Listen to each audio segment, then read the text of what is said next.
Dobrý večer, dámy a pánové, díky, že jste si udělali čas a přišli. Já tady mám dneska hosta, kvůli kterému jste všichni tady. My se známe už nějaký roky, takže je to Valerie a její příjmení já neumím dobře vyslovit. Já bych řekl Zeder a to mě Valerie opraví, že to je špatně, takže já jí dám mikrofon a ona si svoje příjmení řekne správně sama. Tak děkuji za skvělý úvod, Adame. Dobrý večer. Jste tady v hojném počtu, těší mě to. Moje jméno je Zder. A je to tak, že S se vyslovuje jako Z, přehláskovaný O jako Ö, D, I, R, protože my Češi máme E ve sklepě, říkají Němci, protože my říkáme Emil, oni říkají Emil. Takže jsem to řekl špatně, to jste pochopili a proto jsem chtěla, aby to bylo uvedené korektně. A Valerie si pro vás připravila prezentaci, kde bude ukazovat svoji práci. Nebude mluvit ale jenom o své práci, ale i o Berlíně, o životě v Německu a o tom, s čím se tam vším potýkala. A my jsme se domluvili, že na začátek pustíme ukázku ze seriálu Babylon Berlín, aby jsme se možná atmosférou do Berlína trošku přenesli. Takže já o to možná poprosím teď a pak ještě se vrátím trošku s úvodem. Prosím, děkuju.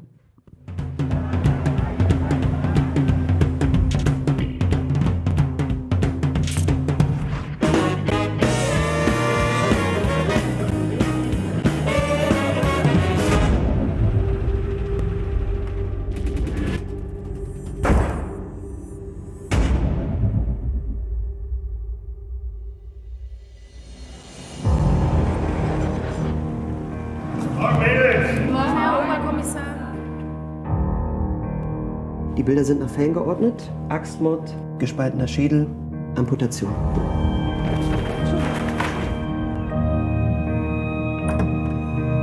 Wir werden erwartet.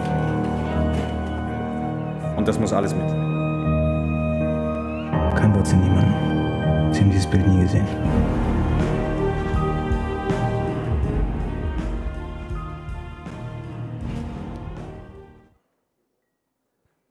Tak děkujeme za ukázku. Ty si to chceš určitě okomentovat ještě jenom krátce, proč jsi to takhle vybrala, prosím. Ano, Babylon, Berlín 1929, 4 miliony obyvatel, nedostatek bytů. Berlín 2022, 3,8 milionů obyvatel, nedostatek bytů. Že já vám potom postupně na těch bytech a na těch strukturách těch domů vysvětlím vlastně ten vývoj a rozvoj a ty proměny toho města jako takového.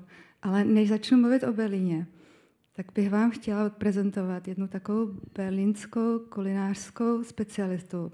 A to je currywurst. To jíme všichni moc rádi.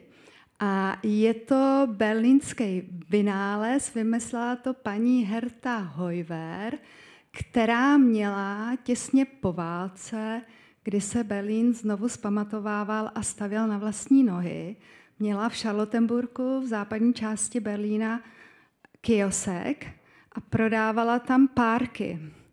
A protože tam k ní chodili každý den na jídlo stavební dělníci nebo lidi, kteří se z těch trosek snažili se ty domy postavit zase zpět, tak ona přemýšlela, že ten párek jako bez ničeho jako takové je nudný a vymyslela, že to okoření takovou jako tomatovou omáčkou s chili papričkama a posype to curry a stal se z toho naprostý fenomén, že doteď všichni jíme currywurst, jíme to všichni a postupně k tomu ještě přibyly hranolky s majonézou, takže jako ideální.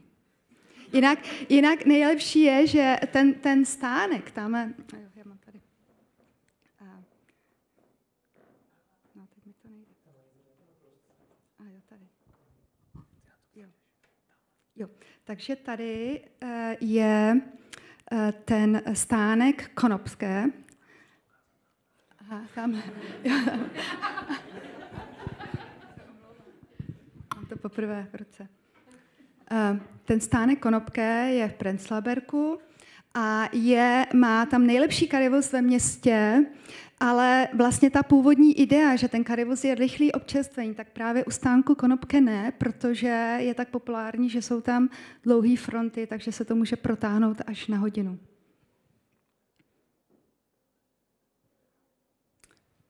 Německo, Berlín. Německo má 16 spolkových zemí, z toho 3 města jako samostatní spolkové země, a to je Berlín, Hamburg a Brémy. Každá ta spolková země má svoje zákony, byť se prolínají a jsou podobný, ale jsou i různorodý, a jeden z těch rozdílností je, že každá spolková země má svoji komoru architektů a ty komory architektů mají také svoje stavební zákony, které nejsou stejný, proto když architekti, já jsem v berlínské komoře architektů, když architekti navrhují v jiných spolkových zemích, tak si musí povinně nastudovat ten příslušný stavební zákon té spolkové země. K Berlínu bych mohla říct to, že Berlín má specifikum, že je to město, který asi jediný na světě bylo rozdělený 2 politickými systémy. Ten červený flek, to je ruský sektor nebo sovětský sektor tenkrát, francouzský sektor, britský sektor a americký sektor. Zeď, která byla v Berlíně postavená v roce 1961, procházela ze severu na jih, ale vlastně i okolo západní části, takže ten západní Berlín byl ostrov ve východním Německu, a protože se západní Německo snažilo ten ostrov zachovat a nechtěli, aby se lidé stěhovali pryč, tak jim umožnili to, že se měli úplně nejlíp. To znamená, že nemuseli na vojnu, měli levnější produkty, všechny nové výrobky se nejdřív prodávaly v Berlíně a pak až v Německu, protože kdyby tohle to nebylo, tak se ty lidi tam nebudou chtít zůstat, protože budou se cítit jako ve vězení. Výhoda toho západního Berlína byla ta, že tam je spoustu jezer, Heiligezer a Schwanze, a potom taky, že tam teda zřídili letiště ve městě, což je taky takový jeden z fenoménů, protože neexistuje snad žádný město, kde by letiště bylo v centru.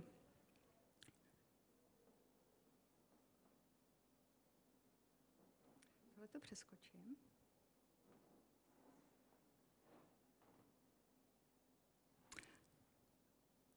To vám ukážu později. Když mluvíme o Berlíně a mluvíme o Berlin Babylon, tak ta hlavní hrdinka v tom seriálu, ta Charlotte Ritter, bydlela v zadním domě. Berlín má hluboký dvory. Tam to je vidět tady, že vlastně jsou 2 hlavní silnice a mezi nimi je uliční dům, první dvůr, zadní dvůr, zase dvůr, remíza, zase dvůr, další remíza, dvůr, zadní dvůr, dvůr a dům silnici. Bylo to tak a je to tak pořád, že ty přední domy, které byly u silnice, ty byly honosnější, mají dekorované fasády a mají vyšší stropy a byty mají koupelny, měly koupelny. Ty domy v bočních křídlech a v zadních domech měly nižší stropy, žádnou dekoraci na fasádě a neměly žádný koupelny.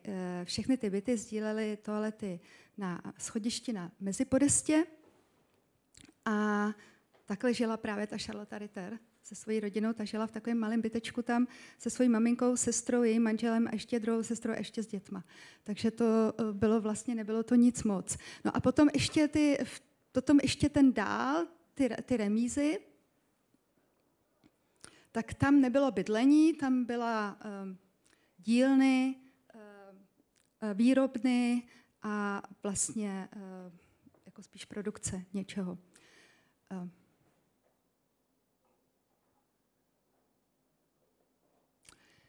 jedna z mých, nebyla to moje první zakázka, nebyl to můj první projekt, ale byl to jeden právě projekt, který byl pro mě zajímavý v tom, že jsem si tam vyzkoušela úplně všechno a bylo to, že rekonstrukce zadního domu ve čtvrti Prenzlauer Berg, vám ukážu, kde to je.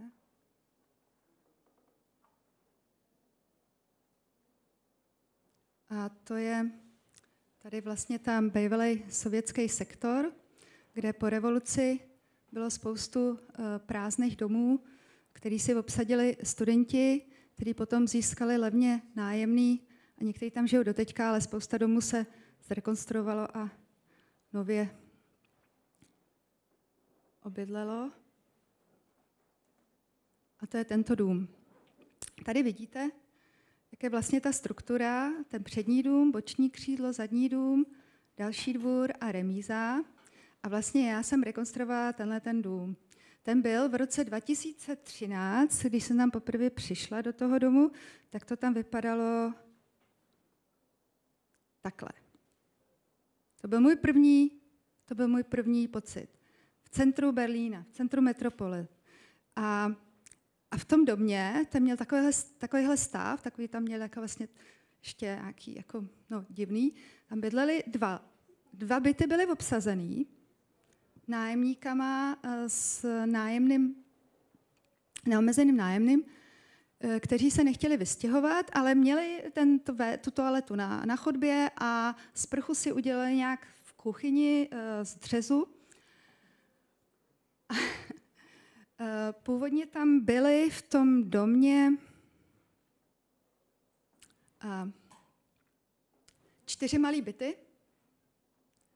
To žlutý je to, co tam bylo, a je vybouraný, a to červený to, co tam nebylo, a je nově postavený, ale byl to vždycky jeden malý byt, druhý malý byt, třetí malý byt a čtvrtý malý byt. My jsme se bez koupelen. My jsme se vlastně rozhodli ty byty sloučit ve 2 větší, to znamená 2 cirka 80metrový byty, aby měli vždycky jednu obytnou místnost a 2 pokoje a koupelnu s vanou a oddělený WC. Vzhledem tomu byla úvaha, nebo přemýšlel investor, chtěl udělat balkóny, jenže jsme potom zjistili, jak jsou ty odstupové vzdálenosti v těch dvorních domech relativně malý, že by ty balkony pomohly jenom těm bytům úplně nahoře, ale vlastně by uškodily těm bytům ve spodních patrech. Proto tam vzniknul takový jako kompromis a je to ten, že se vybudovaly nebo vytvořily se balkonový francouzský okna. Ten dům je špatně fotitelný, proto tady vlastně tahle ta fasáda je, jak to vypadá, ta dekorovaná fasáda přímo z ulice a tady ta dvorní fasáda je toho zrekonstruovaného domu.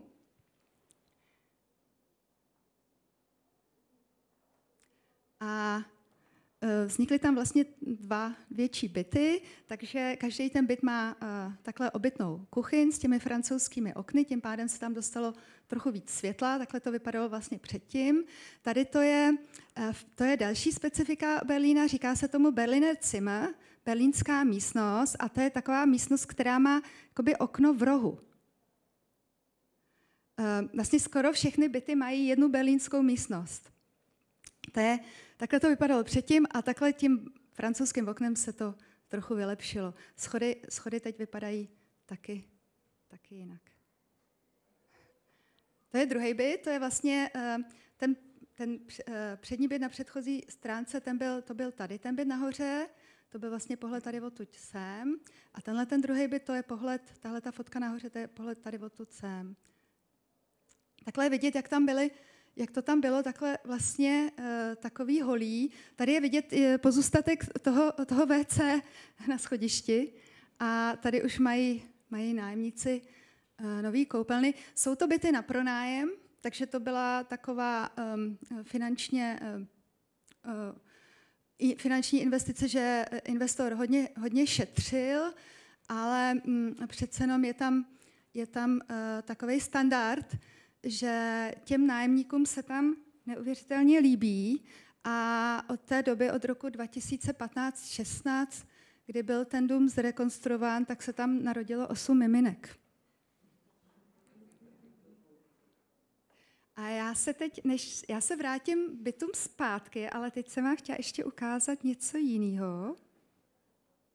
Zase.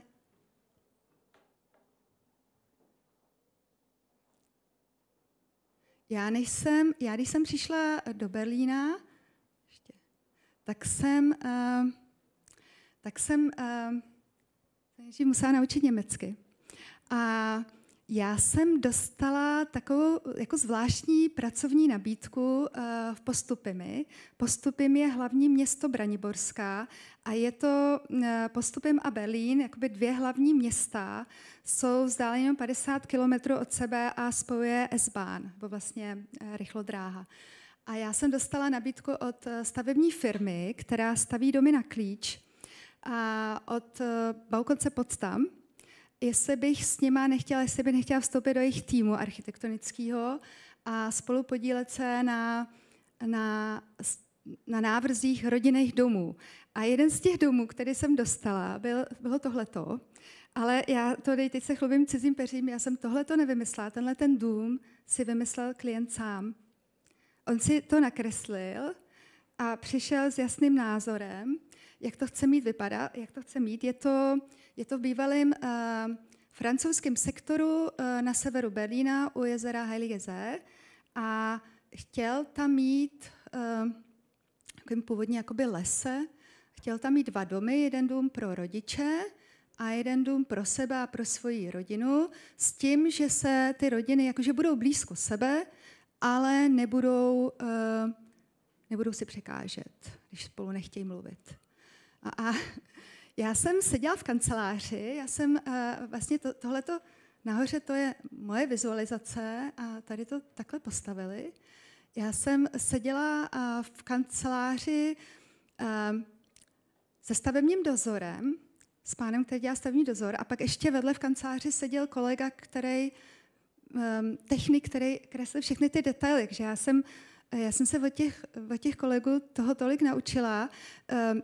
Vlastně já jsem ani ten půdorys nemusela moc upravit, protože ten klient si to nakreslil tak perfektně, že my jsme to jenom vlastně nakreslil celý sám, my jsme to jenom postavili. Ale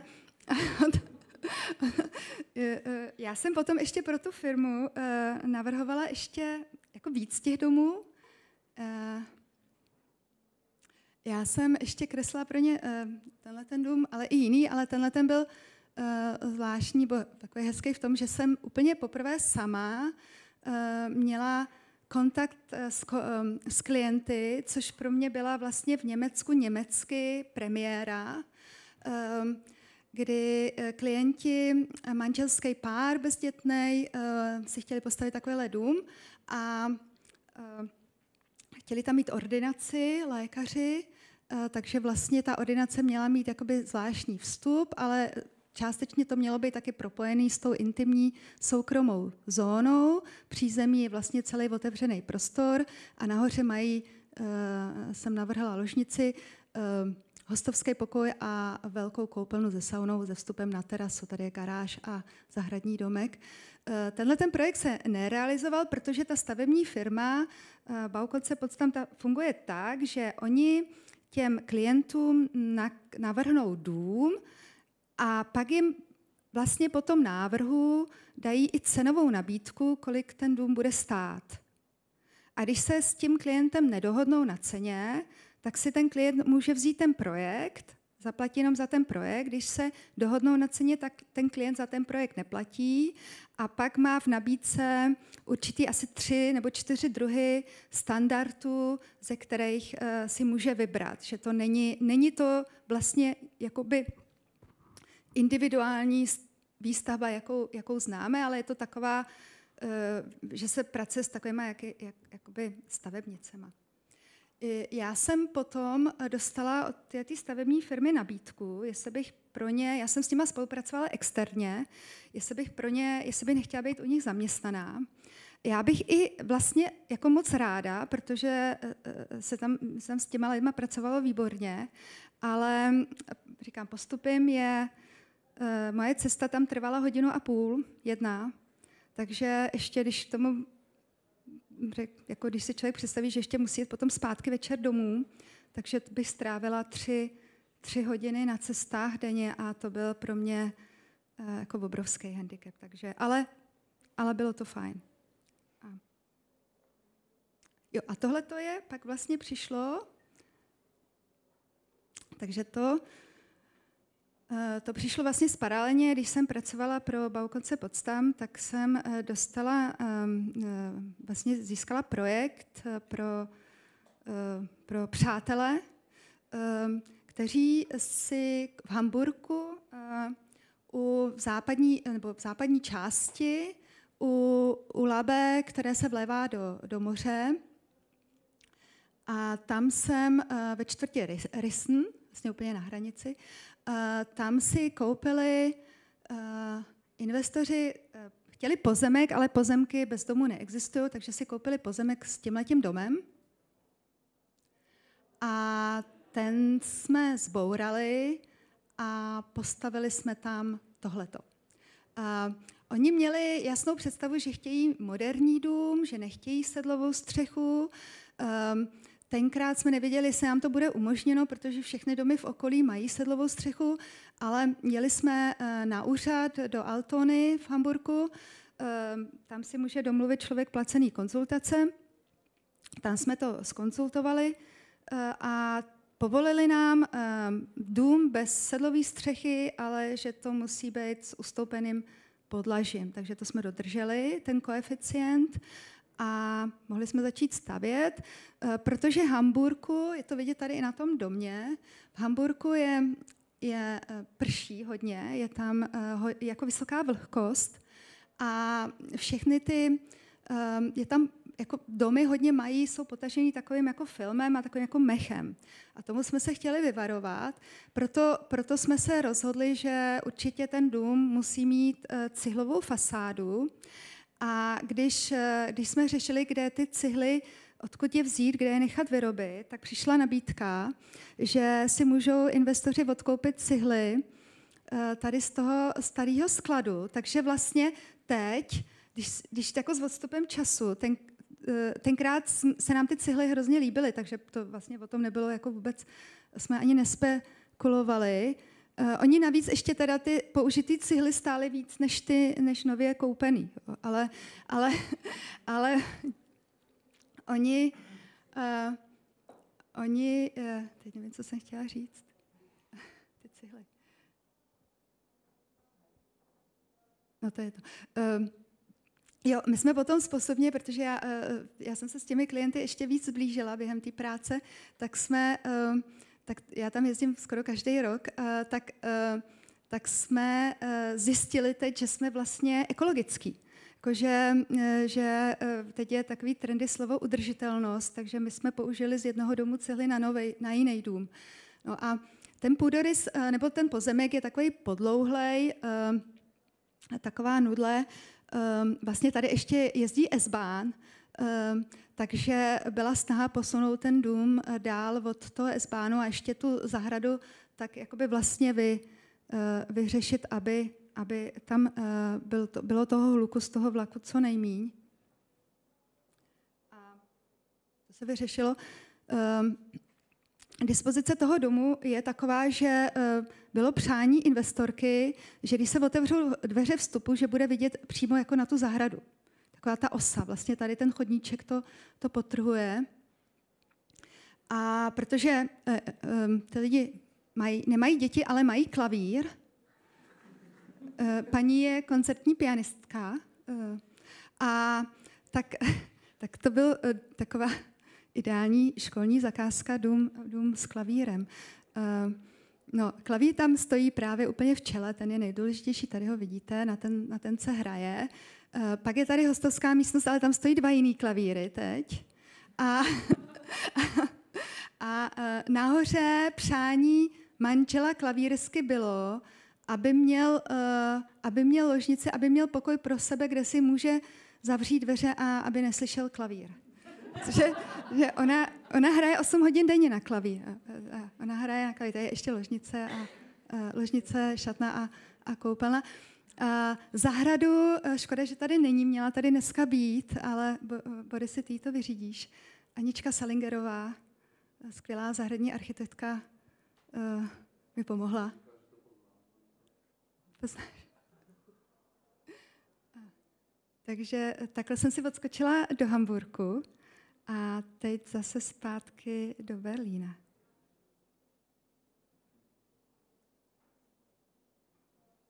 Jo, takže, a to vám ještě, jedu zpátky ještě, abyste věděli, kde to je.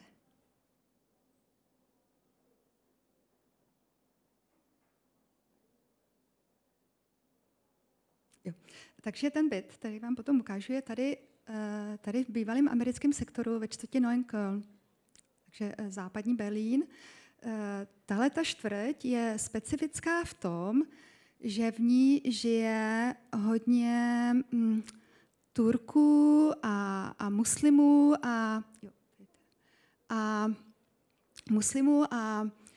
ale zároveň nežijou tam vůbec německý důchodci. A zároveň tam ale najednou začalo vznikat jako velké množství kaváren a restaurací a hospůdek. A tím se tam začali stěhovat mladí lidi, hodně ze zahraničí, a cizinci a hipsteři. Takže on je tam, když tam člověk jde po ulici, tak je to taková jako zvláštní kombinace, že tam buď jde nějaká paní v turbanu a vedle ní běží nějaký hipster v bílých teniskách. A já jsem byla oslovená klientama ze zahraničí, litevsko-francouzský pár, protože bylo pro ně důležitý, pro Litevku bylo důležitý, že mluvím anglicky, pro Francouze bylo důležitý, že s ním můžu mluvit francouzsky. A oni si koupili tenhle ten byt a chtěli ho zrekonstruovat. A když jsme tam do toho bytu přišli, to je vlastně ten spodní obrázek, je jak byl původní stav. Když jsme do toho bytu přišli, tak tam vlastně byla hodně temná chodba a byly tam takové jako malé místnostky, ale bylo to takový takový stísněný.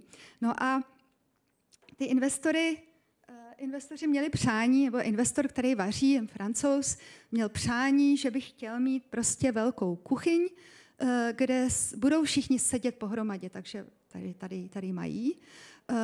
Tím pádem oni se zřekli jednoho pokoje, řekli, že ho nepotřebujou, že jim stačí jenom 2 a koupelna se přestěhovala z toho středu bez oken, se přestěhovala, vlastně tady je pohled na tu koupelnu, tady je ta kuchyň, tady je ten obejvák a celá se ta dispozice vyčistila. Oni teď, protože já jsem s tím taky v kontaktu, oni mají miminko a teď řeší to, že jim chybí ta jedna místnost, kterou tenkrát nechtěli. Takže teď řeší, že by si tady tyhle ten pokoj rozdělili, ale myslím, že už jim to nebude povoleno, že je na černo, to vám řeknu později, protože jsou nový paragrafy v Berlíně a je zakázáno měnit strukturu bytů. Takže uvidíme. Já někdy tady ty obrázky, to je taková, vždycky já někdy těm klientům říkám, že když si koupí nový byt, tak jim říkám, že by neměli chodit v mezifázích se tam dívat, protože ne všichni to zvládnou. Tohle byla zakázka, nebo taky rekonstrukce bytu na pronájem. Ty majitelé předtím si stavěli nebo rekonstruovali byt pro sebe. Tady je to zase vlastně jakoby investiční záležitost, kdy přímo u letiště Tempelhof.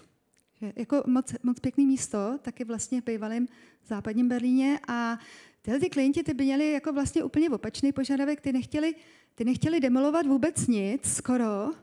Ty to chtěli jenom tak jakoby oprášit a nakonec vidíte, nám tam spadla jedna zeď úplně sama. Jako, ani chtěli jsme ji nechat, nešlo to, ona nechtěla, takže jsme to vlastně rekonstruovali úplně celý. A když už ta zeď takhle spadla, tak jsme si říkali, jak jsme tam stáli a říkali jsem, tady to je ale takhle pěkný, že tady nic není, ale jsme říkali, to nejde, tam musíme něco postavit. Takže původně to byla vlastně ta kuchyň a měla tady špajsku a koupelnu a ona nám tahle zeď, ona nám to celý, tohleto úplně se komplet prostě zřítilo. takže jsme říkali, no tak OK, tak máme tady teď možnost něco vytvořit. A vytvořili jsme teda jednu menší koupelnu zvanou jakoby pro hosty a WC a jednu koupelnu teda větší se sprchou pro ložnici. Jinak se v zásadě ta dispozice nezměnila. Tady je obývák. V obýváku byly nějaké takové mini komůrky, ale ty jsme zrušili a pokoj tenhle ten zůstal. Takže tady tohle pohled byl vlastně tady odtud takhle sem a tenhle ten pohled to je tady odtud takhle sem. No a teď je to vlastně takhle vyčištěný. No. A protože ty klienti chtěli ten byt pronajímat, tak mi poprosili, jestli bych pro ně neudělala ještě expoze, jako inzerát. No a protože oni tenkrát nepracovali, nebo ten pán nepracuje doteďka v Berlíně a ta paní pracuje v Berlíně, tak, ale neměla čas, protože hodně pracuju, tak mi poprosili, jestli bych, když dali ten inzerát a zvali se jim ty zájemci o byt, jestli bych nešla těm zájemcům ten byt ukázat a ještě jestli bych si, ta majitelka toho bytu mi poslala jako excelovskou tabulku, jestli bych si tam udělala jako takový casting a vybrala takových top 5, lidi, který se mi líbí nejvíc. Takže já jsem tam čekala na ty zájemce když jsem tam čekala před tím domem, tak tam přišla hromada lidí, ale opravdu asi 50 lidí a všichni si mysleli, že mi ten byt patří, takže se snažili předhánět se v těch jejich motivačních dopisech. Já jsem v první chvíli vůbec nevěděla, kdo je kdo, ale pak jsem si dala jako první dojem, jako aha, tenhle ten. Tak když mi někdo byl sympatický, tak jsem si ještě k němu našla cestu a chtěla jsem o něm vědět víc, abych si napsala do kolonky svobodnej, bezdětnej, ženatej, práci zaměstnaný nebo svobodný povolání nebo různý věk a takový jako sociální nebo nějaký rodinný vazby. Napsala jsem si seznam těch 5, který se mi líbily nejvíc a ten seznam jsem dala těm klientům a skutečně v tom bytě bydlí rodina, která byla u mě na prvním místě. A takže v tom mám prsty. A ty tam bydlí doteďka a jsou spokojený. Teda, takže dobrý. No. Tohle byl byt ve čtvrti Prenzlberg v bývalém sovětském bloku, ale blízko centra. Ta čtvrť je teď hodně populární, jsou tam vlastně jedny z nejdražších bytů v Berlíně. Mladá rodina s malým synem, manželka těhotná, po 6 letech z Číny se přijeli do Berlína a koupili si tenhle ten byt. Takhle. Když jsme tam přišli, jsme říkali, to je divný, že tady takhle přímo uprostřed je ta koupelna a rozhodli jsme se, že tu koupelnu, že tady vlastně tyhle ty pokoje propojíme a udělali jsme tady místo koupelny kuchyň a koupelnu jsme přestěhovali k oknu, rodiče ložnice, děti pokoje a společný obývák a tady je vlastně šatna a technická nebo skládek, technická místnost a WC jsme nemohli přestěhovat kvůli vodě, takže to tady zůstalo. Ten byt, takhle to tady vlastně vypadá, ten byt vlastně by už teď nebylo možné takhle zrekonstruovat, protože začaly v Berlíně platit zákon 172 a 173, nařízení, kdy je zakázáno, kdy se byty nebo ulice, které se nachází v udržitelných zónách, je zakázáno je rekonstruovat, a nezvýšit jejich standard, aby se nezvýšila cena toho bytu. Tyhle ty lidi standard zvýšili, oni teď už bydlí jinde, protože už místo 1, 2 dětí mají 3. Jsem pro ně ještě dělala ještě ten jejich nový další byt, ale oni tenhle ten byt koupili za 500 000 a za 800 000 ho prodali. Takže takhle nějak. Takže to zvýšili, no, ten standard. Tohle asi přeskočím teď. Jo, a tenhle ten byt bych vám chtěla ukázat, protože tady na tomhletom bytě jsem měla poprvé, že mi úřad zastavil stavbu. A to bylo mladá rodina, nebo vlastně nejdřív pár, si koupili původní stav, byt, ale už před více lety a v tom bytě takhle bydleli, byli vlastně svobodný, bezdětný a mě oslovili, když měli miminko a rozhodli se, anebo chtěli mít druhý dítě a ještě mě oslovili v době covidu a vlastně ještě, že by tam chtěli mít nějaký home office v tom. A že jim vlastně ta původní dispozice vlastně takhle vůbec nevyhovuje. No a udělali jsme takový jako vlastně brainstorming, kdy jsem nějak řekla, že by bylo možná dobrý tady tu kuchyň zrušit a dát jí sem a zachovat vlastně tu původní, takovou tu historickou část do ulice a na to vůbec jakoby propojovat jako kuchyň a obytný prostor. A vlastně tady ta část, která byla někdy v 90. letech tak divně upravená, že to nám nebude vůbec líto to celý zbořit a udělat tady tu intimní zónu toho bytu. Přání bylo mít 2 dětské pokoje, z nich jeden teď bude ještě sloužit jako home office, ložnici a chtěli mít ještě jedno WC navíc. Tak jsme si to tak hezky vymysleli a líbilo se nám to a řekli jsme si prima, začali jsme stavět a měli jsme dokonce i dobrou stavební firmu, která měla kontejner na stavební odpad na ulici a šli okolo úředníci a viděli tam ten kontejner. Řekli si, co tady kdo dělá, půjdeme se tam podívat, šli dovnitř, viděli tam stavební dělníky, rozbouraný byt, ofotili si výkresy, který tam měli na zdech nalepený a napsali mi e-mail, že jsem porušila paragraf 172, 183 a že mi zastavují stavbu a že když budu pokračovat, tak budu platit 30 000 euro pokutu. Takže tak nějak.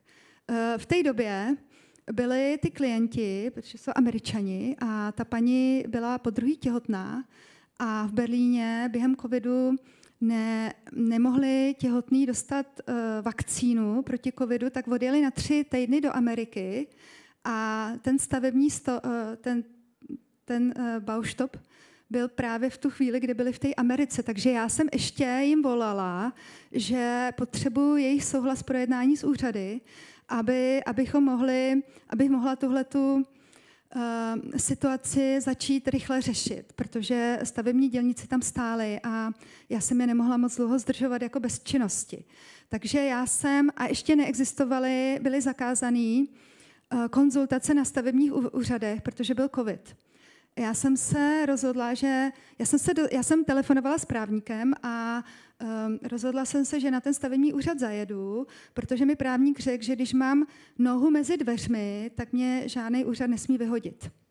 Takže jsem tam jela, dala jsem nohu mezi dveře a byla jsem tam. A seděla jsem tam v kanceláři s takovým úředníkem, kterýmu jsem se chtěla vysvětlit, že nejsme žádní kriminálníci, že jsme normální lidi, že to bylo jenom, protože já jsem nevěděla, že tahle ta ulice je v té udržitelné zóně, protože oni každý rok ty ulice mění, vlastně přidávají nový a tahle byla nově přidaná. Já jsem si to neskontrolovala, moje chyba samozřejmě. A on mi řekl, ten úředník, že tohle to jako ne, a já jsem se ptala, proč ne, a on mi řekl, že on to má doma taky takhle a že to je takhle v pořádku. Říká, aha, tak jsme pochopili, že to budeme muset vyřešit jinak. Takže já jsem udělala tenhle ten návrh, tady ten dolní, tenhle půdojezd je, co mi úřad schválil. To znamená, že my jsme tady chtěli mít ten otvor, tak jsem tam nakreslila široký dveře. Chtěli jsme mít vlastně tady ty dveře, tak jsem musela tyhle ty dveře tam dokreslit a tady, jak je ta nová zeď, tak jsem tam nechala udělat sloupy dřevěný, abych tam mohla dost natáhnout elektrický kabely do budoucna a vlastně oni mi nezakázali udělat tady úložný prostor pod stropem. Tím pádem jsem měla argument, že ty sloupy tady musím mít, abych tam mohla mít ten úložný prostor. Takže jsme tam měli ty sloupy. Skutečně, když to bylo hotové, jako měla jsem velký štěstí, mohlo to dopadnout hůř, protože když jsou pak ještě jedna kategorie bytů, které jsou jako ještě víc udržitelných sociálních zónách, tak ty nepovolují ani druhý WC. Mě tady povolili to druhý WC, tak to jsem si oddychla, protože kdybych to WC měla rušit, tak to mám ještě víc škod a frustrace. No, ale nakonec, teda, když to bylo hotové, tak to skutečně přišli úředníci zkontrolovat. Takže bylo dobré, že jsme to udělali tak, jak jsme měli domluveno s nimi. A za rok jsme si to udělali. Počkali jsme rok. Objednali jsme si 2 Albánce bez kontejneru na ulici, v plastový pytle schovat. Takže doporučuji domluvit se se sousedy, nebrat si profesionální stavební firmu s kontejnerem, prostě nepracovat od 7 ráno do 3, pak už nechoděj.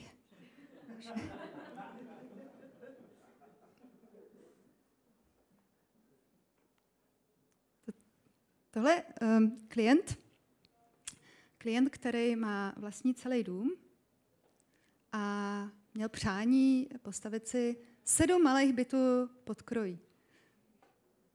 Že čím menší byty, tím líp je může pronajímat.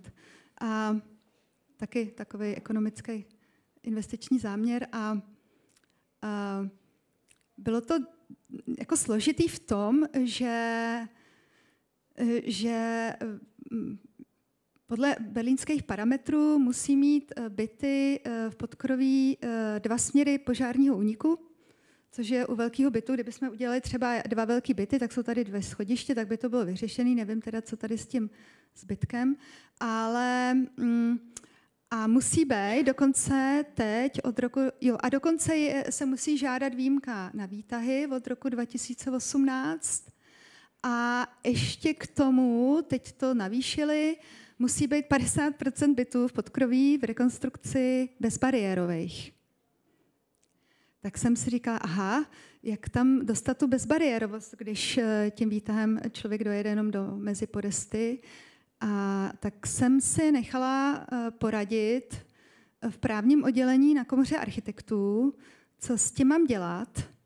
A paní mi poradila, dobře, říkala, udělejte stavebnímu úřadu nabídku, protože v žádném paragrafu není definovaný, o jakou bezbariérovost se jedná a že to může být klidně pro člověka, který třeba chodit může, ale je omezený, nebo někdo, kdo je slepej, nebo někdo, kdo má roztroušenou sklerózu a že to nutně nemusí být pro vozíčkáře. Takže já jsem udělala tady vlastně tenhle ten byt, tyhle ty 2 byty jsou bezbariérový a tím, že jsem ještě nabídla, že tam budou, ta podlaha v tom bytě bude bez prahu a že tam bude vana nebo sprcha zapuštěná, tak to nakonec povolili. No ale pak pořád tam byl problém požár. Ten požár byl jako z té ulice se to dalo vyřešit, protože to jsme řešili, že tam dojede požární auto, musí zaparkovat mezi těmi stromy a tím žebříkem se dostane do výšky 22 metrů. Takže to bylo dobrý, ale co s těma 4 ty byty vzadu a tam vymyslel teda pan požárník, že jediná možnost je vytvořit takový vnitřní ring, který bude sloužit jako úniková cesta. Jako všichni ty nájemníci nebo ty lidi, ty obyvatelé by ten vnitřní ring určitě přijali, protože je to takový ideální balkon, jenže stavební úřad řekl, ale žádný balkon. Takže nedávají žádný židle, nábytek, žádný kytky, nic. A oni nás podezřívali, že my se je snažíme jenom tak jako obalamutit a pak si tam ty lidi ty balkony udělají. Takže my jsme ještě jako prostě zmenšili tu podlahovou plochu těch bytů o tyhle ty niky, aby jsme měli argument, že vždyť ty lidi mají ten balkon tady. Takže nám to povolili. Trvalo to hrozně dlouho, bylo to strašně složitý. A když nám to povolili, tak mi ten klient řekl, že ho to tak vyčerpalo, že vůbec nevěděl, že to bude tak komplikovaný, že vůbec nemá chuť něco stavět. Takže on si teď, stavební povolení trvá 3 roky, on si to teď o další 3 roky prodloužil. On se ještě potřebuje na to psychicky připravit asi. Nebo teď čeká, teď je stejně drahý materiál, takže čeká, že se to zlevní. Abych nemluvila jenom o Berlíně, vlastně korona nebo různý berlínský nařízení způsobilo to, že Berlín investoři opouštějí, protože se jim nevyplatí tam investovat. Korona způsobila to, že lidé touží být blíž k přírodě. A takže jsem najednou začali mě klienti oslovovat vlastně mimo Berlín, a to je Braniborsko, to je vlastně tady ta spolková země. Jsem si stáhla braniborský stavební zákon a začala jsem se učit. A oslovili mě klienti, kteří jsou kamarádi, kolegové. Jeden žije v Mnichově, jeden žije v Berlíně, jeden má 2 dospělé děti, jeden má 3 teenagery. A oni se rozhodli, oni si koupili tady ten pozemek u jezera Schatz-Mutzelsee, je tady, u města Bad Záro. A to Bad Záro je populární, takový vlastně jakoby lázeňský místo, protože tam mají prameny, které jsou léčivý na různé dermatologické kožní choroby. Takže je to taková něco jako Černošice, ale bez toho pramene, teda Černošice nemají pramen. Je to takový město, kam hodně lidi tráví víkendy. A oni si koupili takovýhle pozemek, takový dlouhý, tady je jezero, přímo u maríny. Je to tady, tamhle to vidíte, mají vlastně tu marínu, budou parkovat loď a tady staví Chipperfield, taky marínu, a jsme v dobré společnosti tady.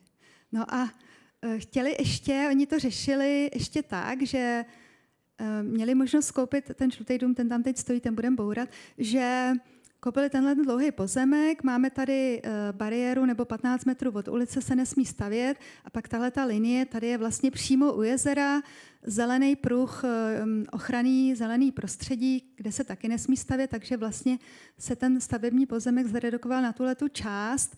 Mezitím tam začal stavět něco soused arrogantně, takže se ty mý klienti chtěli tomu sousedovi otočit zády a trochu se od ní jakoby odklonit.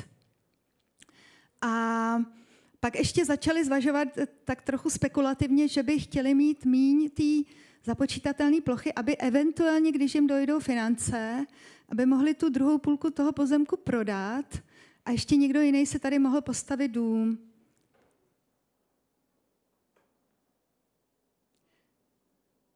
Takhle, ten koncept organizace těch souborů, těch návrhů jsme měli několik a já jsem zjistila, že 2 rodiny rozdílný jsou jako by 2 děti, že člověk se k nim musí, že oni chtějí mít to samý, že člověk se k nim musí chovat fair a musí oba dostat to samý.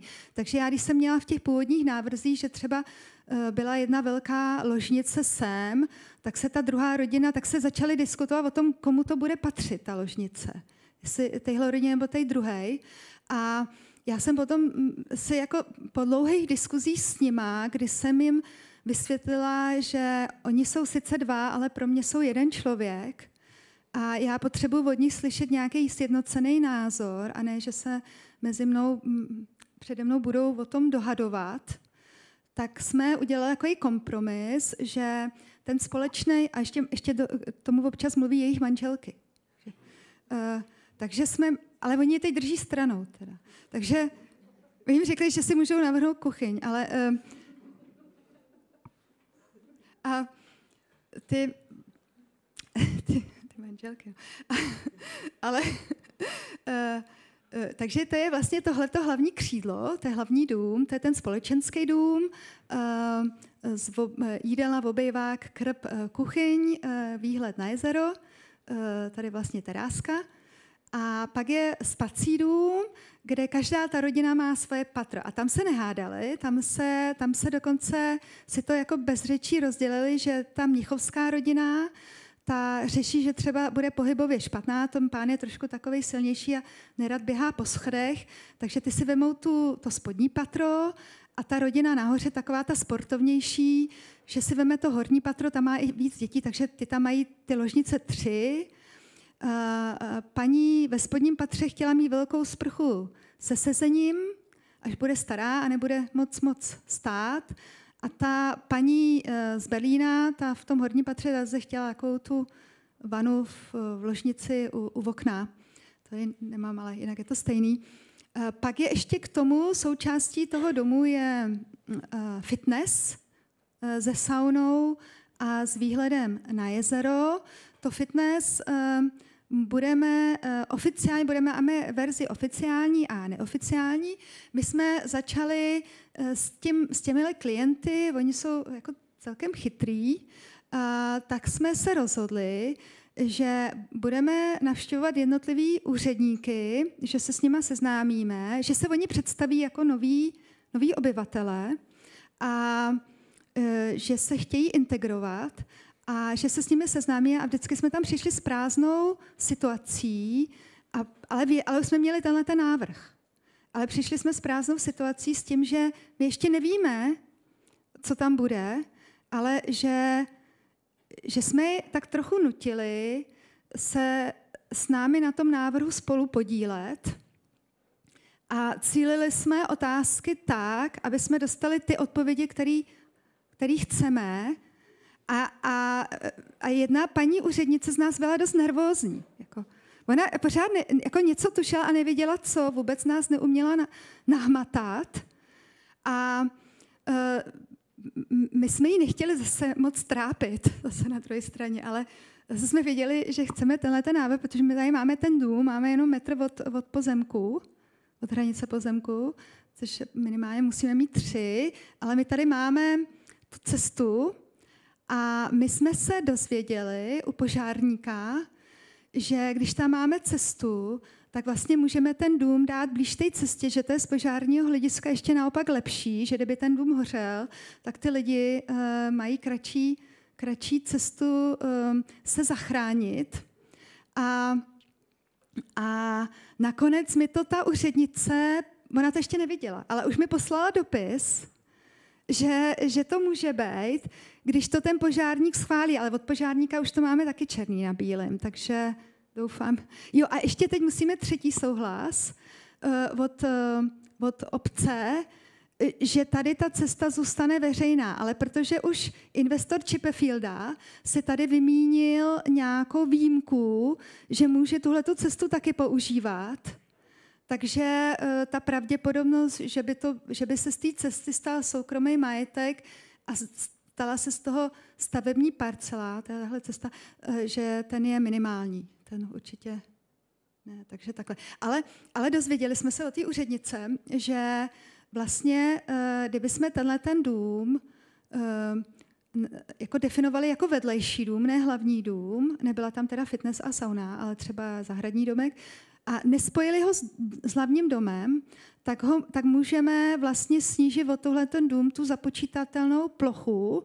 Tím pádem ty moji spekulanti, investoři, začali hned kalkulačku, že tak to můžeme tady ten pozemek vlastně prodat víc a ten někdo si tam může postavit jako větší dům, takže vlastně takhle teď tomu se teď věnuju. Je to legrace. Takhle to vypadá. Jinak v Braniborsku jsou jiný stavební zákony než v Berlíně, takže třeba tady ty terasy ty musím zrušit, ty nemůžou být součástí stavebního povolení, protože by se zase započítali do té plochy. To zase ty investoři nechtějí. Tady je pohled do toho hlavního domu a tady je takový jako podloubí, který může být v létě otevřený a v zimě zavřený.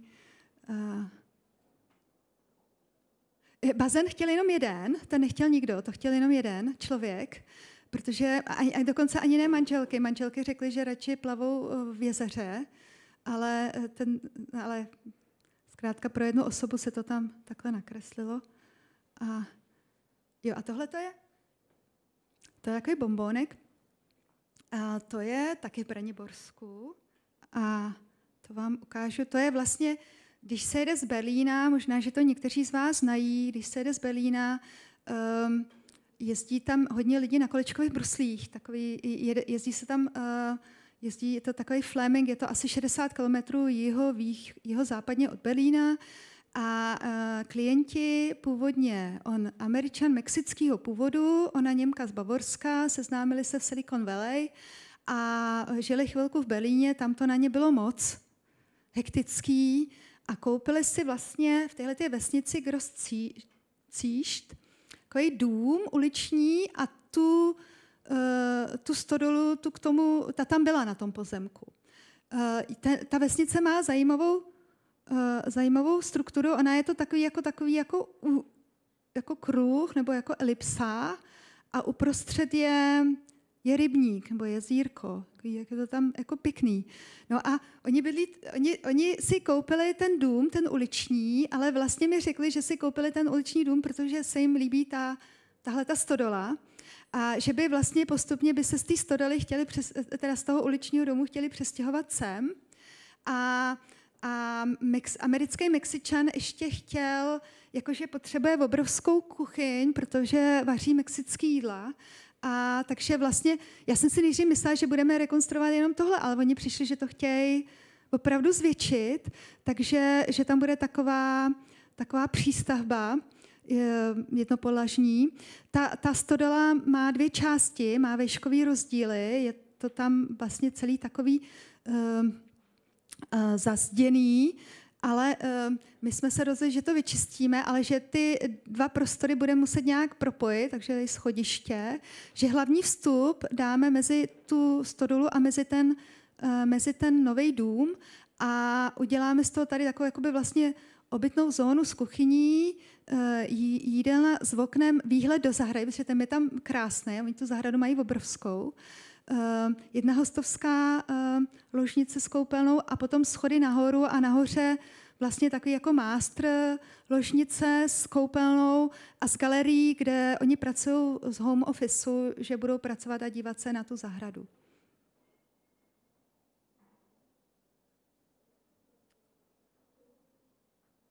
Tohle je další nový projekt, kterému se teď věnuju, to je taky v Braniborsku. A je to severozápadně od Berlína a je to mladá rodina, ale je to dům, kde bude ještě žít otec toho investora. Takže tenhle dům tam stojí a on chce tohleto. Tohle tam bude stát. Přišel taky s takovou jasnou vizí, která mi byla sympatická, nebo od těch rekonstrukcí se trochu odpoutat a zkusit něco nového, vysoký okna, bezrámový, no uvidíme, jaký bude rozpočet, ale ta struktura je taková, že tady je to rozdělené jakoby na 2 části, ale není. Pro tu rodinu je větší a pro toho tatínka je menší. Ještě tady má koupelnu, kde by jednou nemohl chodit a může se to rozdělit. A nahoře má ten tatínek jakoby vlastně 1 ložnici a takový otevřený prostor. A tady má ta rodina víc prostoru. Já jsem zapomněla ještě říct, že vlastně tady sedí kolega Daniel, Dane, jo, který vlastně spoluautor té půdy, toho půdního projektu a zároveň, já doufám, i tady toho. Uvidíme. Takže to je teď tak jako ve fázi stavební povolení. Řešíme. Tohle to byl dům, to byla realizace 2019-20, kdy si mladý pár vlastně nekoupil ten dům, protože ta paní ten dům získala po babičce a strávila tam dětství a má k tomu vztah. Byl dům ze 60. let se šikmou střechou a oni se rozhodli, že by chtěli mít něco jako jiného. Je to v části Neukölln, v té části, kde běhají hipsteři s těma muslimama společně harmonicky. A já musím říct, že tady na tom úřadě, tady v té části, to je můj nejoblíbenější stavební úřad, protože tam jsme měli stavební povolení asi za 3 týdny. Tam je spousta mladých lidí a povolili nám vlastně tohleto, i nám to taky povolili kvůli tomu, že tady vedle má dům nějaký slavný moderátor, který se tam udělal takový jako vysloveně jako obrovskou krabici a my tu krabici udělali trochu menší, takže nám to bez problému povolili. Ale vlastně, když to vidíte, byla to rekonstrukce a všechno to je černý, to je to původní a to, co je to červený, je nový, takže ono v zásadě rekonstrukce je kompletní novostavba, nebo je to ještě dražší než novostavba, protože se musí k tomu ještě připočíst ty náklady na tu demolici, ale my jsme se snažili to udržet jakoby demolici, jako rekonstrukci, protože kdybychom to stavili jako novostavbu, tak nám spoustu věcí už stavební zákony nepovolej, takže to byla výhoda. My jsme to potom tu stavbu zakryli, aby nebylo vidět, že to je vlastně skoro novostavba. A aby tam nás někdo nenahlásil.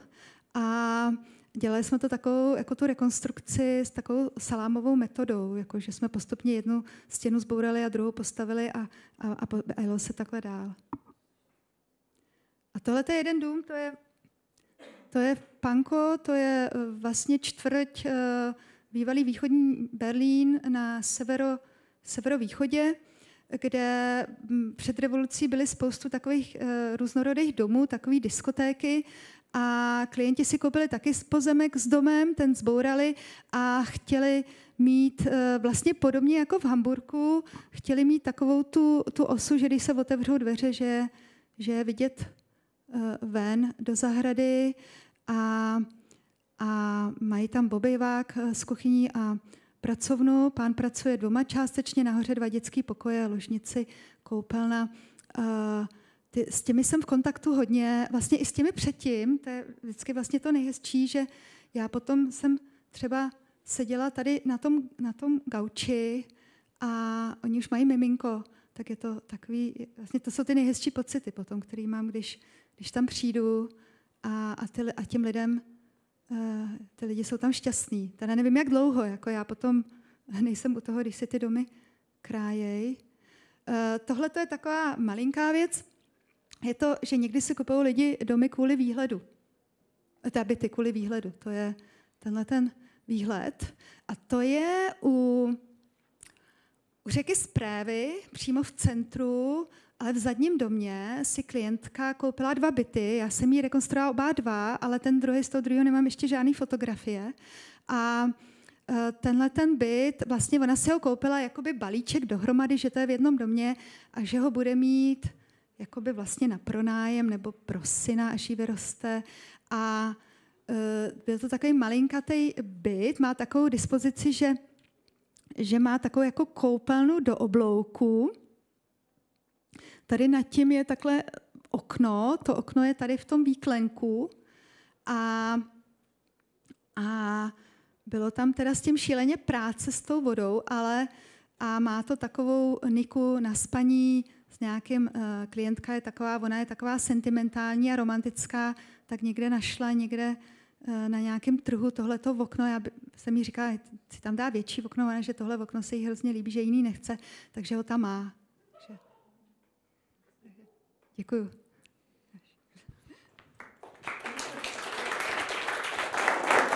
Tak se prosím tě posadit tady.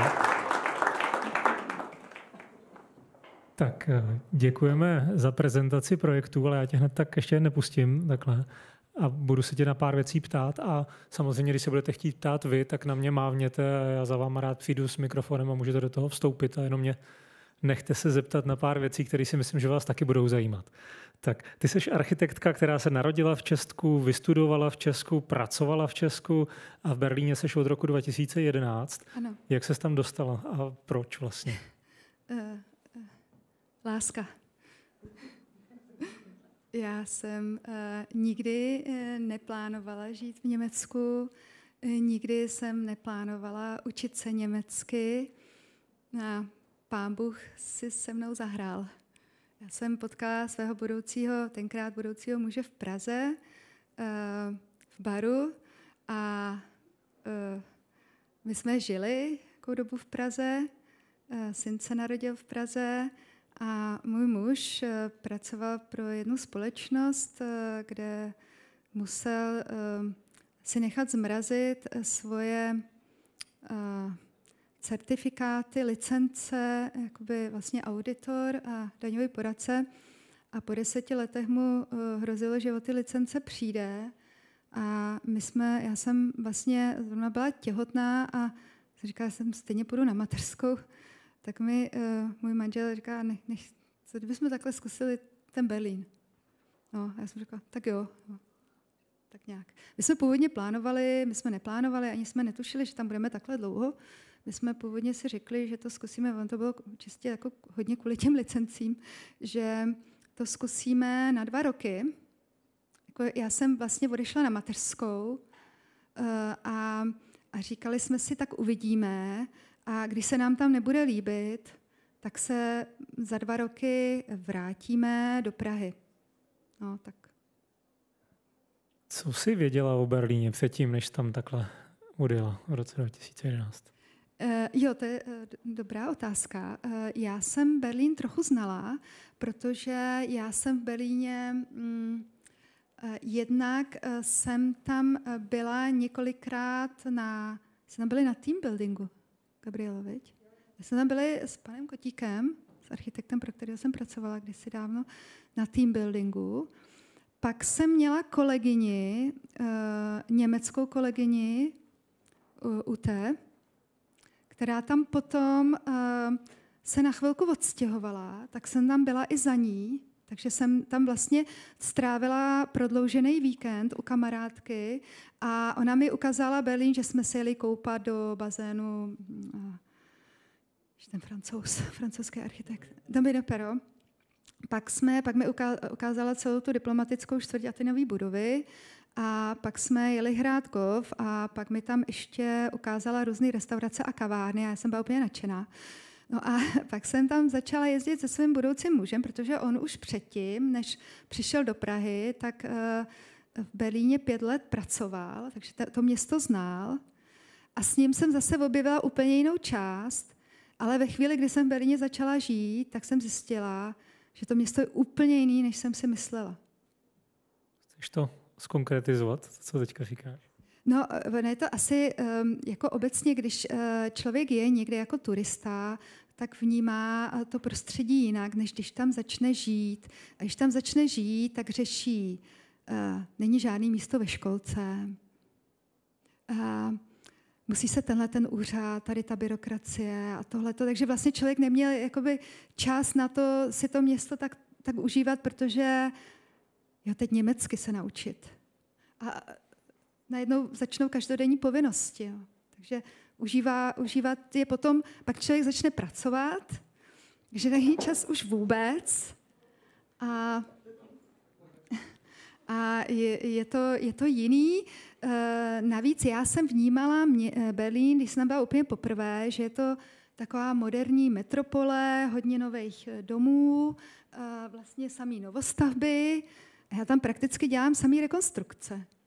Mně taky nenapadlo, že vlastně ta rekonstrukce, oni teď teda ty rekonstrukce víc podporují, protože Berlínu došlo, já jsem pro toho jednoho klienta, který s tou půdou, on měl těch domů víc a chtěl ještě navrhnout půdu na jiný dům v Schönebergu, v západním Berlíně a tam jsem přišla na stavební úřad a vyhodili nás a řekli nám, že nám nepovolí žádný jako víc jako zhuštění, že oni to zakazujou, že to nechtějí. Jenže teď se politika vyměnila, teď se zjistilo, že zrekonstruovat půdu je ekologičtější, než stavět dům na zeleném pozemku. Takže vlastně teď je to zase úplně jinak. Samozřejmě spousta lidí, kteří ty půdy chtěli tenkrát, už je nechtějí teď, protože jsou z toho frustrovaní, ale třeba se to ještě nějak změní. Jo.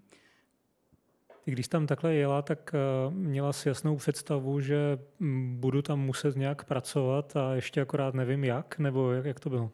No, já jsem neměla vlastně skoro žádnou, já jsem věděla, že chci pracovat, protože mě to baví, ale nevěděla jsem jak. Já jsem si nejdřív myslela, já jsem předtím v Praze pracovala ve velké kanceláři, kde se mi líbilo, Borisy, zástupce kolega, a já jsem byla vlastně zvyklá na velký tým. A já jsem si ale uvědomila, že neumím jazyk takže jsem vlastně začala, já jsem si nedělala velký plány, co budu dělat. Já jsem si říkala, začnu tak jako postupně, takže nejdřív, abych mohla něco dělat, tak se musím naučit jazyk. A pak budu přemýšlet, co budu dělat dál. Abych mohla něco začít dělat, tak třeba by bylo dobré, kdybych mohla být v Berlínské komoře architektů. Takže já jsem začala takovýma jako drobnýma krokama a učila jsem se být trpělivá, nespěchat na ty věci. Takže já jsem se přihlásila do Volkshochschule na němčinu, takže místo do architektonické kanceláře jsem rok chodila do školy. Pak jsem se začala informovat, jak je možné získat členství v Berlínské komoře architektury. K tomu mi pomohlo to, že už jsem měla členství z Česka, protože to členství je tam zase další krok ke svobodě, protože v Německu neexistuje ta možnost jakoby u nás pro architekty bez autorizace pracovat na živnostenský list. A je to forma svobodného povolání a podmínkou toho svobodného povolání je být v nějaké instituci, což je ta komora, a mít profesní pojištění. Takže to byl další krok ke svobodě. To, že mě vzali do té komory, beru jako zázrak a děkuji, že jsme vlastně v Evropské unii, protože jinak by to možné nebylo, protože já jsem neuměla německy a když jsem se tam šla představit, tak jsem se klepala, jestli nepřijdou na to, že nerozumím a že mi řeknou, že mě tam nechtějí, když nerozumím. A oni se naštěstí ptali tak, že jsem rozuměla a vzali mě. Takže jsem měla razítko a říká dobrý. Promiň, to prošlo nějakým procesem nějakého pohovoru, kde jsi ukazovala nějaké svoje práce, nebo jako, jak to vypadalo? Ne, já jsem jim ukázala to český razítko. Ne, oni nechtěli nic vědět a chtěli se mnou popovídat. To jo. Z toho jsem právě měla strach kvůli té němčině. Že jsem se zrovna učila, to bylo v roce 2000, my jsme se přestěhovali v říjnu 2011, já jsem 2012 začala chodit do jazykové školy, já už jsem teda měla z Prahy, z GT institutu A2, ale nastoupila jsem vlastně na B1, B2, takže já jsem ještě se teprve německy učila. Jaká byla úplně první zakázka? Nebo to bylo to do té postupy, nebo jak se to stalo? Jako? Úplně první zakázku jsem vám neukázala, protože jsem nenašla fotky. To byla rekonstrukce jednoho bytu v Charlottenburgu a to bylo pro kamarády, protože vlastně ono to tak začalo, já jsem věděla, že chci pracovat, takže člověk tomu musí vyjít jako trošku vstříc a naproti a jo, vy chcete tady rekonstruovat, no já vám to navrhnu, já vám to postavím. Takže takhle jsem se vlastně dostala do jedné rodiny známých, kde s 2 dětma, kde chtěli vlastně upravit dětský pokoje, kuchyň, ložnici, takže to tady nemám, ty fotky, bohužel, ale to byla moje první zakázka a to bylo hezký, protože oni byli hrozně tolerantní a strašně mi vycházeli vstříc, a vůbec se nezlobili, když něco třeba nedopadlo, takže to bylo takový vlastně, jako jsem těmhletěm lidem vděčná za to, že jsem tuhle možnost měla. Stejně tak jsem vděčná té firmě v Postupy, že mi tu šanci dali a i tak jsem vděčná, vlastně to byly takové ty startovní věci, ten dům v Hamburku, že mi dali tu důvěru. Jak dneska ty funguješ? Pracuješ sama a spolupracuješ s různýma lidma na různých věcech, nebo jak je to zorganizovaný? Nerozumím otázce s různýma lidma na různých Jestli máš nějaký síť stálých spolupracovníků, anebo podle toho, jaká je zakázka, tak třeba vezmeš někoho jiného, rozšíříš tým, zmenšíš, nebo jak tohle probíhá? No, nemám nikoho a vždycky doufám, že když přijde nějaká zakázka, že někoho přemluvím. Ale teď budu mít kolegyni od března, takže se těším. Budu mít 4 ruce. Ty jsi v Česku pracovala ve velkých kancelářích, teď je to něco jiného, takže chápu, že to porovnání není snadný, ale kdyby ses o to měla trošku pokusit o nějaké porovnání, ať už pracovních podmínek, nebo já nevím, pozice architekta vůči klientovi ve společnosti, nebo cokoliv v rámci tohoto srovnání, jak by to vypadalo? To jsou nesrovnatelné skutečnosti. Jako obojí má svůj šám a svoje i plusy, i mínusy. Já si myslím, že vždycky, ať je to velká kancelář nebo malý studio, že je důležitý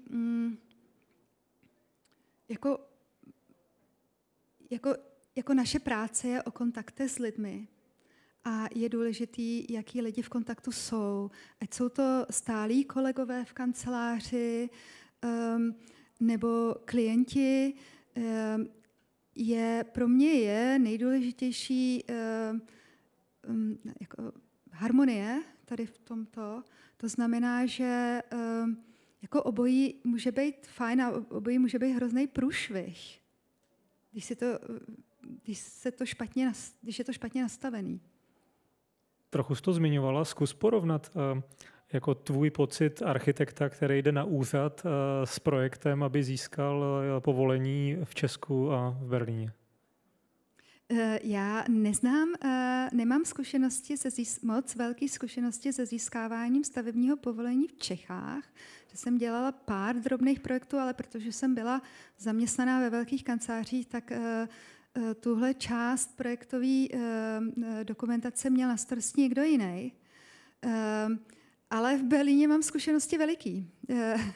Já jsem si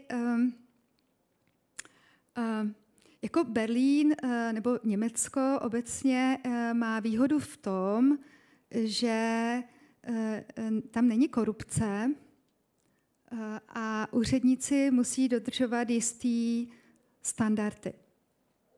Takže když to nikdo nedodržuje, tak se snažím ho na to upozornit a je možno si stěžovat, není problém, nebo je škoda nestěžovat si, když něco není v pořádku, protože jenom kvůli tomu, že by člověk měl mít strach, ne, strach musí mít ty druhý, co nedodržují ty pravidla, ne já. No a mně se stalo, že když jsem dělala tu půdu, tak tam ta úřednice byla zaujatá vysloveně. Že ona vlastně původně v tom východním Německu bydlela a bydlela v nějakém levném nájmu a pořád mi tvrdila, že Prenzlauberg už není pro normální lidi. A já jsem se jí ptala, ale jako jak definuje normálnost? Kdo je pro ní normální člověk a kdo ne? A už mi došla trpělivost, protože mi bylo složitý to potom tomu klientovi dál tlumočit. A domluvila jsem si schůzku s jejím nadřízeným, že se mi nelíbí, když tato jeho kolegyně, podřízená, míchá osobní postoje do svých kompetencí. A on byl takový alibistický, on mi řekl, že tam nejsou lidi a já tady mám ty ženský a já nevím, takže on takový té role toho chudáka, kterýho bych já měla litovat, ale já jsem si v duchu říkala, on je tam šéf, ne, já ne. Takže jsem mu to jako, jenom, že jako mu to oznamuju a musím říct, že ona jako se změnila, ta paní. Já jsem potom s ní řešila ještě několik dalších projektů, ale chovala se férově, teď dokonce i jakože je dobrý den. Tak jako. No pak samozřejmě úředníci jsou lidi a měla jsem problém s jedním úředníkem, který se mi zdál takovej taky zaujatý, nevím z jakého důvodu.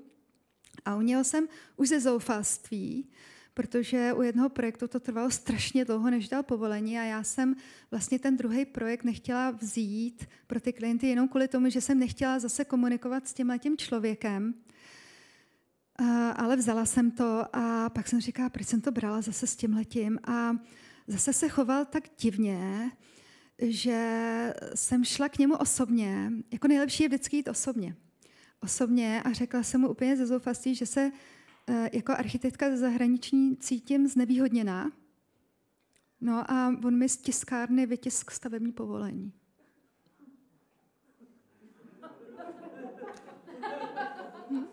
Je opravdu.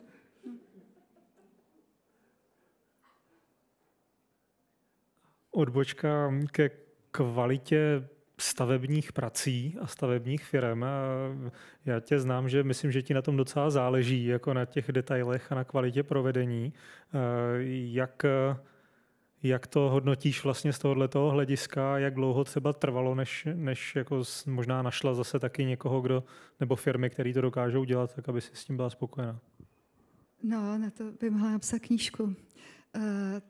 Já jsem musela teda ze začátku hodně slevit ze svých nároků, protože jako dohadovat se s nějakým Turkem, jak má být široká spára mezi dlažičkama, na to už jsem potom, nejhorší jsou instalatéři. Já nevím, já jim to tam i kreslím červeně a tlustě, jo, a oni si do toho zabalí svačinu. A stejně to tam jako fláknu, já tam potom přijdu, já mám takový metr pořád, že to je jako jinak, než to bylo. Jo, aha, ne, někdy přijdu pozdě, už je tam hotový sádrok a to někdy přijdu ještě pozdě a už jsou tam i ty dlaždičky. Nebo něco, nebo nějaká cementová stěrka. To už jsem si potom jednou sama, když jsem takhle řešila nějakou kolizi, většinou tam, kde teče voda, tak říká, jestli to mám zapotřebí s takovýma lidma se handrkovat. Takže já mám stavební firmu, ano, mám dobrou stavební firmu a taky s postupy a mají výborného stavebního dozora a všechny. Jediná nevýhoda téhle skvělé stavební firmy je, že je dražší než ty jiný, ale já jsem ráda, já je doporučuji, protože na ně se můžu spolehnout. Vím, že to bude bez stresu, že to bude v pořádku. Když ničemu nerozumějí, tak se ptají, než to udělají. A říkám klientům, pokud si vemou tuhle stavební firmu, tak jsem tam ráda. A pokud si vemou jinou stavební firmu, kterou neznám, tak je předem upozorňuji, že můžou nastat problémy, které nebudu moci ovlivnit, že si mají nechat v tom rozpočtu, který jim v té nabídce, která je zpočátku levná, že si musí nechat asi tak 30% jako rozpočtu v záloze na případný, to jsme nevěděli, to nám nikdo neřekl, u rekonstrukcí to nebylo vidět a takovýhle podobný. Nutila jsi někdy je předělávat nějaké věci? Hodně. Nemají mě rádi. Jak se s tím vyrovnávají ti klienti častokrát s tímhletím procesem? Klienti mě mají rádi. Jako nemám klienta, se kterým... Klienti jsou různý, oni jsou různý povahy, někteří jsou takový a makový, třeba táta s tím oknem, ta byla taková komplikovaná, jakože ona řešila, že je sama, že vlastně nikoho, žádného partnera nepotřebuje, protože si rozhoduje ráda sama, ale ona se vlastně rozhodovat neuměla a konzultovala všechno asi s 20 kamarádkama.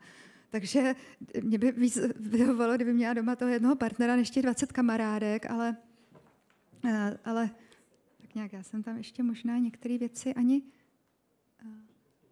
neukázala, že jo? To vypnutý.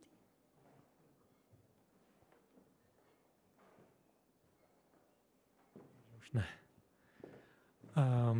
Tak já myslím, že teď je ale ten prostor, abyste se případně ptali na něco vy, takže jestli vás něco zajímá, tak já se na vás dívám a klidně se Valerie na cokoliv zeptejte a ona vám tady svojí otevřenou formou a na cokoliv odpoví určitě.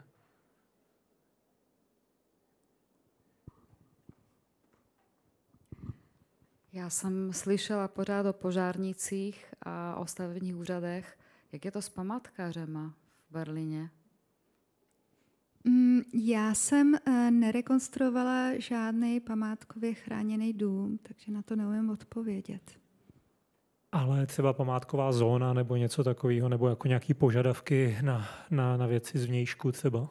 Jsou. Má to výhody a nevýhody. Pro klienta to má nevýhodu, že pokud si rekonstruuje dům památkově chráněný, tak je to dražší. Ale zase na druhé straně je osvobozen od spousty jiných nařízení, protože ta památková ochrana stojí nad těmi standardními pravidly. Ale ten požár stojí separátně. Ten požár, to je velký téma. Chodím na různý semináře o požárních nařízeních a to je ta bezpečnost, jako ochrana lidského života je úplně jako stojí na té nejvyšší příčce.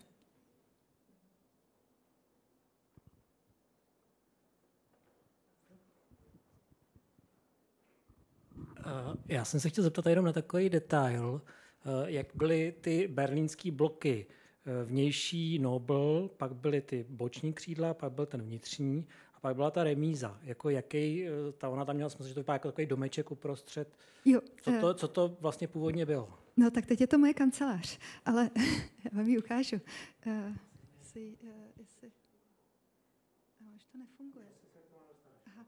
No, to je ty remízy. Ty bohužel zanikají. Musím říct, že já jsem do jedné remízy jezdila do autoservisu. Já jsem vždycky musela projet tím úzkým průjezdem, autem, přes ty 2 dvory, než jsem se dostala do té remízy, kde byl ten automechanik, který vyměnil pneumatiky. Ale úplně na začátku, oni ty remízy teď fungují ne jako dílny, i když jeden truhlář jednu remízu má, ke kterému chodím, ale ještě dál. No. Tady, zpátky. No. Tak, dobrý. Ještě jedno zpátky. Oni ty remízy teď fungují jako kanceláře. Jako bydlení by to relativně mohlo být taky. Já si myslím, že úřad by to i povolil, kdyby si někdo z kanceláře udělal byt. A tady si můžu ukázat, je dokonce tady vidět na tom, tamhle to je vidět. Jo, to jsem byla překvapená, že tadyhleto, to je terasa nad naší kanceláří a já jsem v loni koupila tyhle ty modrý křesílka a oni tam jsou, tady na tom Google Map. Já se dívám na ten zadní dům, jako oni by tam, třeba tady v tom domě, já se občas dívám také na ty domy, oni si tam udělali v těch druhých remízách si udělali už byty, ale nemají tam vůbec žádný slunce. Takže jsou to teď kanceláře, nebo si tam někdo může udělat byt. Byty povolujou, kdyby si z bytu potom někdo chtěl udělat kancelář, tak mu to zase nepovolí. Bylo takový to nejchudší bydlení na začátku a nějaký prostě dílničky a takovýhle. Jo, ještě musím říct, že když se vrátíme na tu mapu Berlína, že i ta struktura těch bytů, těch standard bytů, že tady v té zóně, vlastně ten dům, který jsem teď před chvilkou ukazovala, leží tady, v Prenzlauer Bergu, tak ten byl obecně i ten uliční dům chudší než můj první byt, moje první realizace v Charlottenburgu. Tady. Protože Charlottenburg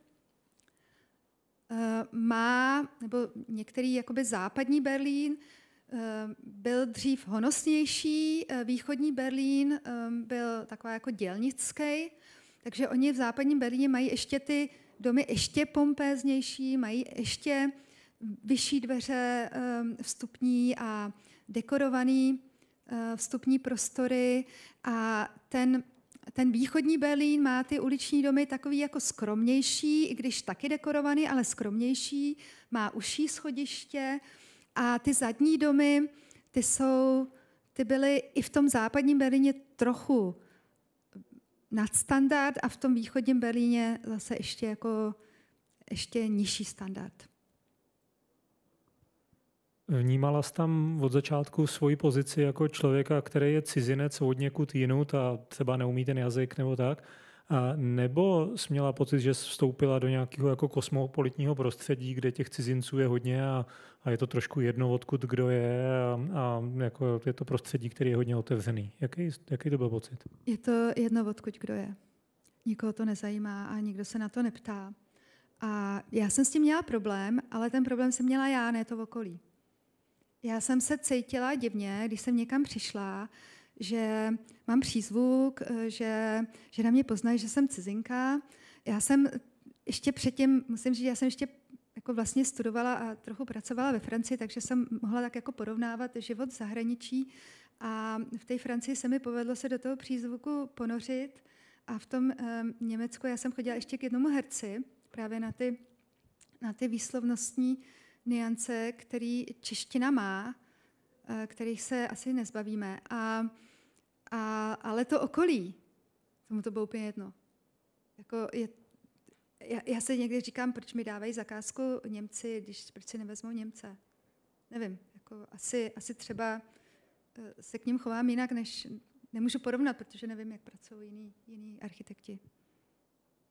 A dneska po těch x letech už máš pocit, jakože ty jsi říkala, jako tomu okolí to bylo jedno, ale já jsem se cítila nějak, cítíš se jinak, jako už teďka po těch 11-12 letech, jako nevím, jestli je správný slovo, jako plně integrovaná, nebo jako si člověk říká, jako jak doma, nebo něco takového, jako dá se to popsat?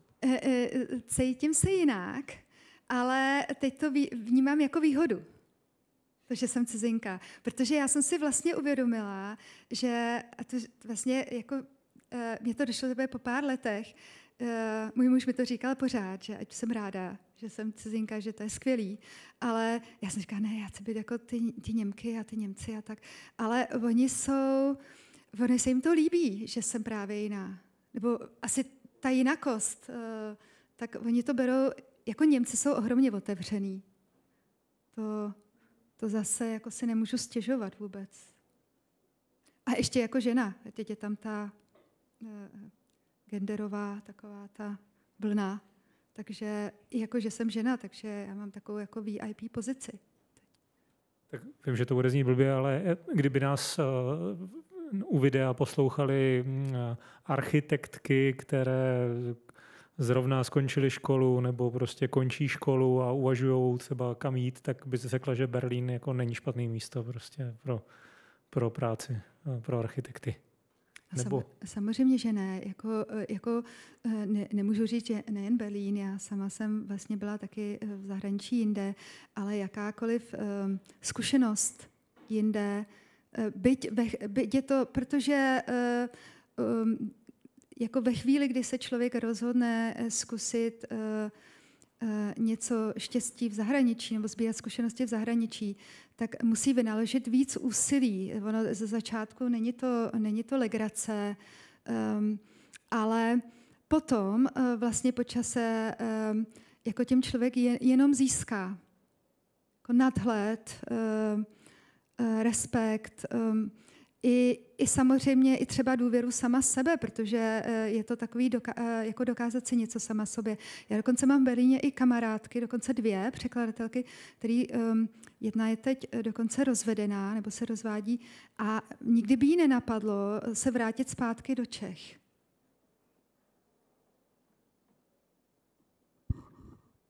Poslední možnost se na cokoliv zeptat.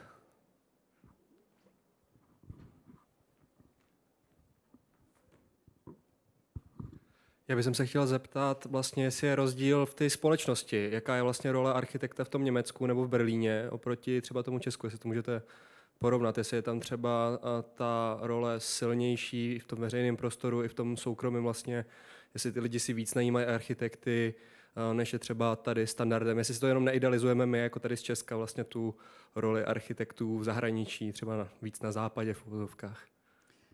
Já se přiznám, že teď nemůžu vám odpovědět na to, jak je to teď v Čechách, protože já už jsem skoro 12 let tady nepracuju. Ale můžu vám říct, jaká je ta role, jak se vyvíjela ta role. Já, když jsem přišla v roce 2011 do školky a řekla jsem jedné mamince v šatně, že jsem architektka, když se mě ptala, s čím se živím, tak mi řekla, Ježíš chudáku, ty tady nemají žádnou práci teď. Tak jsem přišla domů a říkám, manželovi jsi mi neřekl, že tady architekti nemají práci. A říká, ale prosím tě, neposlouchej nějakou ženskou někde ve školce, to ta kecá. Takže zřejmě byla nějaká krize, ty jsou všude, ale jako co je, teď mluvím jenom o tom Německu a neporovnávám, protože nemůžu, co je sympatický teď vlastně ve vztahu jako mých klientů vůči mně a opačně, je, že je tam obrovská důvěra. Že když si klienti najmou architekta, tak mu skutečně věří a jsou seriózní a jsou kompetentní v té jejich roli. To znamená, že že naslouchají. A architekty si berou rádi, protože chtějí mít hezký bydlení. Neberou to jako, že společnost architekta nepotřebuje. S tím jsem se teda v Německu taky jednou setkala, ale to bylo jenom jednou.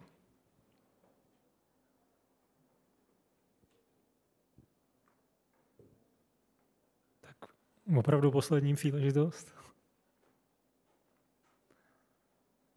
Tak, není tomu tak a díky moc, že jsi udělala čas a přijela za náma ukázat, čemu se věnuješ a jak. A díky moc vám, že jste na to přišli, ale poprosím vás o potlesk pro Valerii.